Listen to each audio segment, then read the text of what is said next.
team of musicians, and I'm especially grateful for the song that Christine sang during the solo. It happens to be a Jewel song. Maybe some of you recognize that song. It's called The Life Uncommon.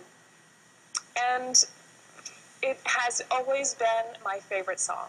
Ever since it came out, it was like, no matter, it's often played at Christmas time. It's used often with a melody of other songs. But the song and the words remind me that we're really all seeking freedom. You know, freedom from our thoughts of limitation, freedom from fear, freedom from the limiting thoughts that keep us stuck thinking that we're someone that we're not. And that whole idea of the new army is armed with faith.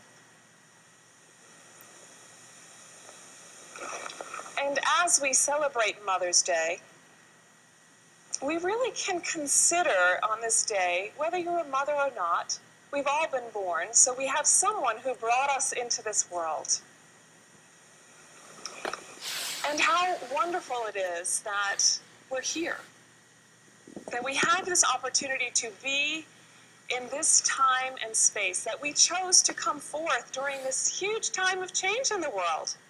Can you imagine you picked this time to be here in the midst of such transformation? And some of you are saying, I didn't choose that. But you did. And when I think about Mother's Day, I realize that it's a time for many where it's uncomfortable. Today, Mother's Day can be uncomfortable for some people. Particularly, I remember growing up, and I couldn't buy a card. Nothing fit. It was like I'd go to Hallmark and I'd scan the cards and I'd say, that's not it, that's not it. I'd read every single card and say, no, it's not here. And it wasn't here because at that time in my life I wasn't able to appreciate my mother. I had a very colorful childhood. I like to call it colorful. I used to call it dysfunctional. Now I just call it colorful. And I call it colorful because it helped me to be who I am today.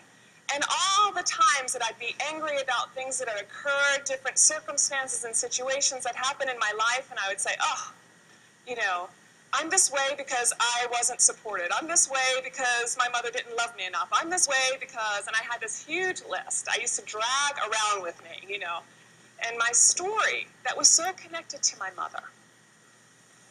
I'd go and see my friends who, you know, had a very traditional family, perhaps, baked cookies, Sunday meals, lots of support around school and projects, and I had to kind of say, Mom, I'm graduating on Sunday. It'd be great if you came. It wasn't personal. She just wasn't with me there. She didn't get it. But at the time, it was so painful. It was like, I need my mom. Where is she? But she was right where she was, doing what she needed to do. And I did not know at the time that she truly was doing the best she could. And if she could have done better, by goodness, she would have. So none of those cards worked for me, and I'd kind of take the whole day and feel kind of crummy. Because I'd force my way into the day and say, oh, happy Mother's Day, and I'm supposed to be happy, so I'll try. And I'd put on my big smile, which I was very good at. By the time I was about 18, I'm like, I'm good, everything's good, I'm happy, no problems, you know. I had this big, you know, story around just pretending to be happy. And much of my undoing in my spiritual work, when I was aware of my journey, my spiritual journey, we're all on a spiritual journey. Some of us are more conscious of it than others. But part of my work was undoing the emotion of I'm happy when I'm really not. Just starting to get real authentic, getting real with myself,